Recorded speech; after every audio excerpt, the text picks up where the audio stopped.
Thank you, Al. I want to add my voice to Al's in thanking the sisters for all that they've done for Catholic education in the Archdiocese of Philadelphia. The Immaculate Heart of Mary sisters are certainly stars when it comes to generosity and service in the Archdiocese, and especially in our schools. So sisters, thank you. Thank you very, very much. I'd like to put into context what we're doing today. You know, from the very beginning of its existence, education has been part of the mission of the Church.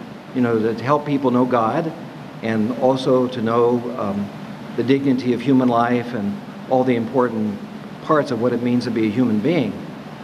When we began Catholic schools in the United States, the primary intention was to have schools that would protect Catholic students from influences that were hostile towards the Catholic Church. That's why we built so many Catholic schools in so many neighborhoods, and we're very, very committed to Catholic education. As you know, as time has gone on, parents have been less worried about that apparently, and are less focused on sending their children to Catholic schools. And because of that, the population in our schools has diminished.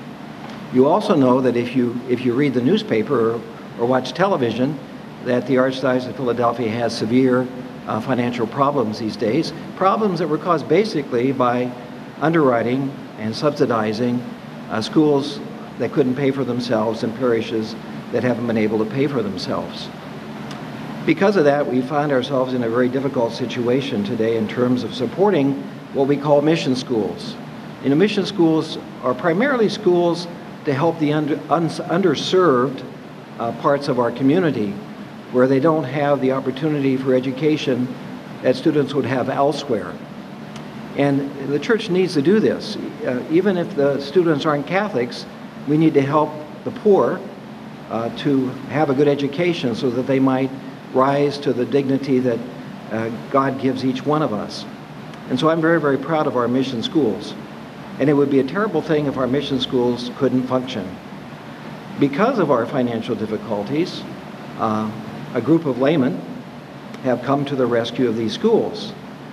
And this is very, very appropriate because the mission of the Church isn't solely entrusted to the sisters or to the priests or to the bishop.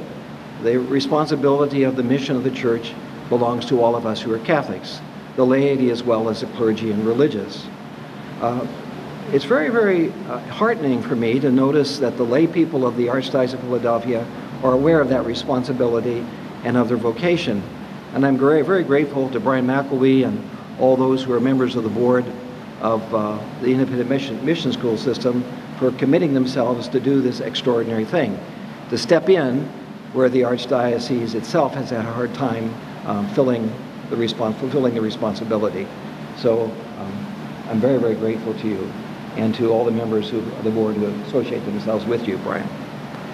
We're going to sign a contract today. That's what this is all about, where we formally move these schools out of the direct responsibility of the Archdiocese and entrust them to Brian and his group.